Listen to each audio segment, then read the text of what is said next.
لە ماوەی چەند ساڵی تەمەنیکاری حزبی و جەماوەری دایەکێتی نیشتیمانی کوردستان وەک پارتێکی سیاسی کاندامی ڕێکخراوی سۆسیال ئینتەرناسیۆناڵی جیهانیشە توانیوێتی لە زۆر لایەنەوە ڕۆڵی بەرچاوی هەبێت. پێشخستنی بواری میدیا و دابینکردنی فەزایەکی ئازاد بۆ ڕۆژنامەنووسان یەکێکە لەو بوارانە و بەلای ڕۆژنامەنووسانەوە گرنگی زۆری هەیە.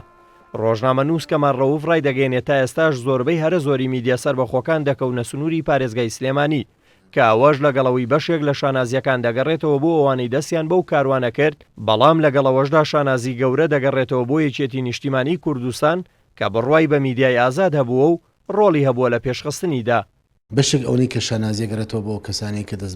دەستیان بۆ ئەم کارەبەر بەشێکی تری شانازیەکە نەگەڕێتەوە بۆ و هێزەی کە لەم ئیدارێ لەم ناوچە ئیداری ئەم ناوچەی دەکردووە ئەو کاتەکە یەکێتی نیشتیمانی کوردستان بۆەوە قسەیەکی پێویستی بە بەڵگە نیە و تاکو ئێستاش زۆربەی میدیا سەربەخۆکان لە دەڤەری سەوزای لە زۆنی سەوزایە کە پێم وایە ئەمە جێگای شانازیە، بەڵام ئەتوانم بڵێم پەیوەندی یەکێتی و میدیای ئەهلیش دوو قۆناغی کە تاڵەبانی سەرپەرشتی ئەم دەڤەری دەکرد و پێش نەخۆشکەوتنەکەی پێم وابێ قۆناغێکی باشتر و گرنگتر بوو بۆ میدیا ئەهلی لەگەڵ ئەم قۆناغە ئێستا ئێمە وەکو میدیا ئەهلی زۆر ڕازینین. ئاوکا سەرنووسەری گۆڤاری لڤین ڕای دەگەێنێت کللتوری یەکێتی نیشتیمانی کوردستان لەگەڵ ڕۆژنامەنووسان کللتورێکی نەرم بووە و دەژڵێت ئەو دەرفەت و دەرەتانەی بۆ ئازادی ڕادەربڕین لە شاری سلێمانی بۆ ڕۆژنامەنووسان فراهەم بووە بەراورد ناکرێت بە ناوچەکانی تری هەرێمی کوردستان. بەراوردکردنی ناوچەکانی سلەیمانی و هەولێر وەکو یەک وێنای بکەی کارەساتیشی گەورەیە، چونکە ئەو دەرفەت و دەرەتانەی بۆ ئازادی ڕادەربڕین دەم ناوچەیەدا هەبووە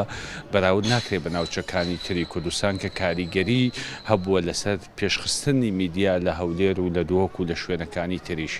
و هەل کەلتوری یەکێتی سەرڕایەوەی کە تێبینی هەیە لەسەر ئەدای هێندێ بەرپرسی یەکێتی و هێندێ ڕووداو کە بەسەر ژیانی ڕۆژنامەنووسانە هاتووە، بەڵام کەلتورێک بووە نەرمتر بووە لەگەڵ ڕۆژنامەنووسان و خودی ئەو خیتابەی کە تاڵەبانی لە ساڵانی ڕابردوودا بۆ بندانانی بنەڕەتێک بۆ ئازادی بیرکردنەوە کاریگەری گەورەی بەسەر ئەدەبیاتی ئەم حیزبەوە هەبووە، بەڵام ئێمە چاومان لەوەیە کە یەکێتی لە ساڵانی داهاتووتردا وەکو حیزبێکی حکومڕانی گەورە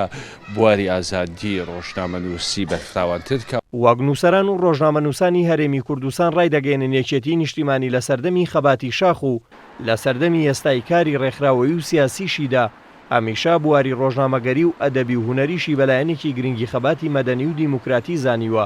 لەو ڕۆژەوە یەکێتی ڕۆڵی بەرچاوی هەبووە لە پێشخستنی میدیا و فەرهەمکردنی فەزایەکی ئازاد بۆ ڕۆژنامەنووسان.